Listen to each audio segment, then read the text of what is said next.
I think one of the most interesting things about using this modality is that people will get to see behind the scenes. Yes. The BTS. You taught me that. Yes. BTS. Because I got now I know the lingo. How many times did you say that to me? And then I was like, what is that? I know. My best friend, she says the same thing. Right. But now she know when we was in New York, sidebar, sorry. When we was in New York, she said, I'm getting the BTS. So her sister was like, what's the BTS? She said, behind the scenes. She said, yes, best, you taught me that. See, now I know. The BTS of research. Yes. Because most people are like, what do you do? Like, ooh, okay, you got transcripts or you got survey data, and then you went in a room and then like did some who knows what. Right. So I think one of the interesting things about this modality is letting people in to see what that looks like. Yes.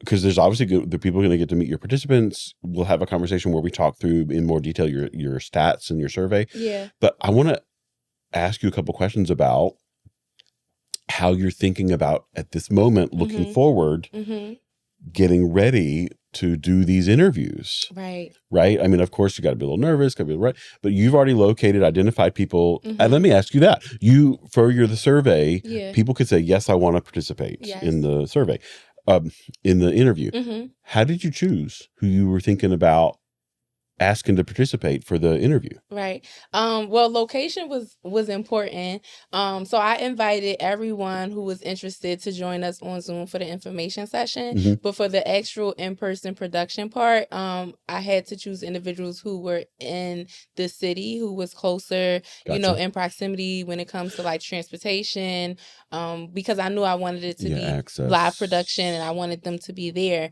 But I didn't want to overlook the individuals who still wanted to join us like for the information session or even to contribute to like further data.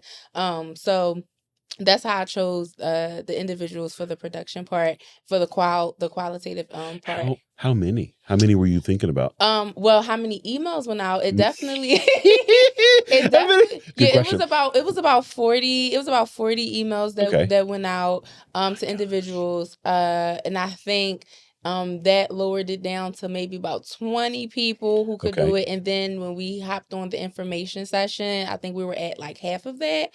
And I think that was right around. So I think that was right around what we were shooting for when it came down. And so that's why I said everything's supposed to happen how it's supposed to happen. Exactly. Because those were the numbers we discussed. Is exactly. And I was afraid when we looked at the numbers and was trying to figure out, who or how we would like would map everything out. I was overwhelmed by, like how many people, like how are we going to make this happen? We told the IRB it would be this, like, and everything just worked out. And so I think we're right where we're supposed to be. And when I look at the numbers and the data from the participants that completed it, most of them are, local. So we got local, got about 10. Yep, they're local. Age range from the 20s to 40s, and we may have someone who's in their 50s if they're able to transport. Black and brown creatives in different industries. Some people. So you try for different industries. Oh yes, for sure. So we have some people who were in school or is in school for fashion design. We have people who was in school for radio media. We have people who were in school for social work, criminal justice. A wide range of individuals, fashion design, people that work in corporate America, that went to PWIs, went to HBCUs. Okay, so look, people not gonna know. We got like so, me and the BTS. So what is a PWI? So a PWI is a predominantly white institution, and there's tons of those. Yes. Right. And then the HBCUs is the historical Black colleges and universities. So we have a mix of participants that went to both. And that's what I wanted to capture as well. Because you think that's a different perspective on absolutely. And what their experience was. Absolutely. Gotcha. Absolutely. And they can also like share, what they received. Because one thing that came up, am I able to talk about one thing that came up? I think so. So one thing that came up is one of the participants discussed how they felt really heard and seen at their HBCU. What they were underprepared for was the going into the corporate world and shifting from being seen to unseen. And so, and so that was interesting. That was interesting. So we wanted to learn more about that. So we said, so then the conversation that came up from that was, being able to stepping into others' world, or being comfortable with bringing people into your world. And I remember it was something that we read in one of the classes, and it was talking about, it was one of the literatures. I can't remember who class. Maybe it was Orchid's class. And it was talking about are you in the balcony, or are you like down on the dance floor? Yeah, on the dance floor. So it was something like that. And so that sparked the conversation. And also in Jason's class, I'm talking about professional. Also in Jason's class, he had a literature where it was talking about bringing people into your world, or should you, just all of that. And so those was one of the things that came up in the topic yesterday with the participants. Gotcha. So did everybody, because I know you're doing Black creatives, and then you're also the added angle is the higher education. Has everybody had their that experience? Was that part of what you said? Yes. That's what you looked for? Yes. And that's what I wanted. Like I wanted people, like I wanted all of the participants to just like be comfortable with sharing their story, because that's what podcasting do, is a storytelling platform. And so everyone, graduated college. Some people obtained their masters. Some people are considering going back. Yeah, some people are considering going back. And hopefully this will spark interest for them to go back. Yeah, we even had participants who identify as creatives, but haven't been haven't been in the creative space in so long because they've been so wrapped up into work. Do you remember looking at sorry, I don't mean to cut you off, but do you remember when we were looking at the survey data? This is a tease. When we were first looking at the survey data, and there's a question you asked where you said, like, do you see yourself? Do you identify as a creative? And people are like, no. Yep. But then we would look at their other responses, and they were, you and I, based on what we understand, would be like, yes, this is. You said no, but like you're working in this space. What is this about? Yes. Did that play into how you were looking at? Absolutely. So it was definitely it's definitely some participants who did say no, but still said that they were interested. And they were on a call last night too. And it came up in the conversation like, oh well, actually I'm still in the space of being creative. I just haven't been in a community to be creative, right? And so that's why I'm excited about the participants and their energy and right? And to connect their responses to the stories, to dive more into that. Because, I'm interested in knowing, like, okay, if you're doing this in this area, why did you check no? What contributed? The social work cat is coming on. Like, what contributed to that? What are the underlining this? What is that? So it's so many questions that I have to feel as a researcher. I need to comb through again when it comes time for me to compile the questions for the production part. Because I want to make sure we're elaborating on the quantitative data that we collected. Yeah. Two more quick, just to get a sense, and so that everybody else can get a sense of who you were looking at participant wise. Did you look at gender in any way? Like, would you try to do like an even split or? I didn't. To be completely honest, at the end I said, "Damn."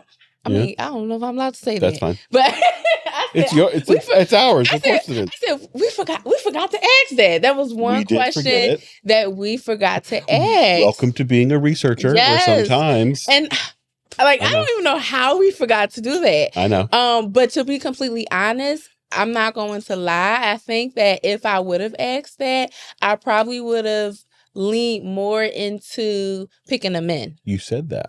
We've talked about. Yep, I would have leaned more into. Say why? Because I feel oftentimes men aren't listened to in society as much as I will hope or want them to be. I think that the only time a lot of men really feel comfortable and vulnerable is at the barbershop or amongst other men. And so I love creating spaces for men. And again, I think it's my connection to my brothers or my family members who are incarcerated, and knowing that they don't really have a voice, so giving them that voice, giving them that space. So I think it was a good it was a good thing that happened that we didn't ask that, because I know I probably would have had a whole production of just men. So right now, just roughly, would you say how many women have met men? Because now you've had a chance to meet them. Right. Well, that was actually on the information. It was majority women. It was one guy that came. Okay.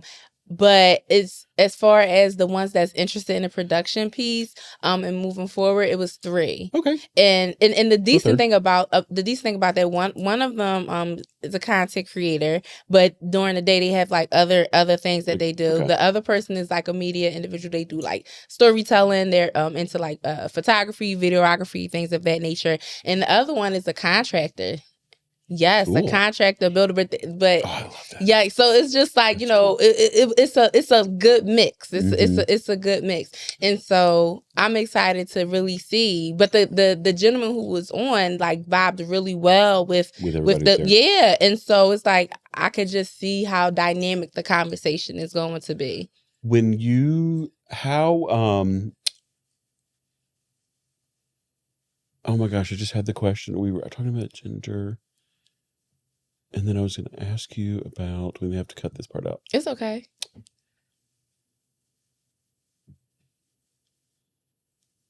Oh, I know what I was going to ask. Mm-hmm. So you're a participant in this research. Yes. And, but obviously you're the lead researcher, the head researcher. Mm-hmm.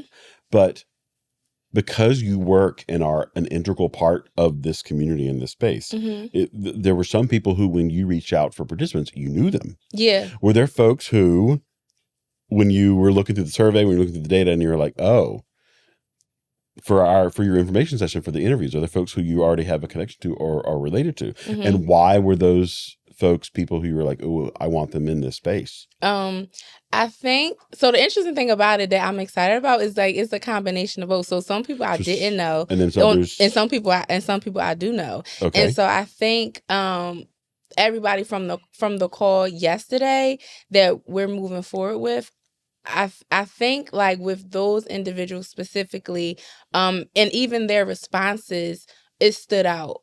And when I say that, I mean, I know that they are individuals who aren't going to take this opportunity or this space lightly. Okay. And everyone's voice is important. Everyone's voice needs to be heard. There are some people who are just on the forefront.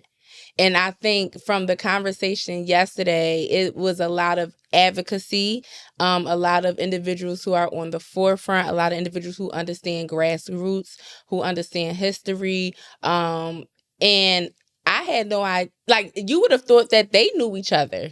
You how everything just planned out. You would have thought that they knew each other. But it was even individuals, if I'm being honest, who completed the survey who I may know personally that I was just they probably wouldn't do too well on the camera. And so, but I allow things to just happen how they happen.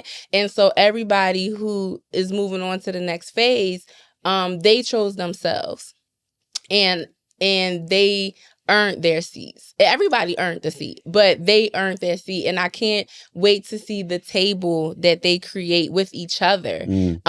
Just by them being so bold, being so vulnerable, and volunteering their time.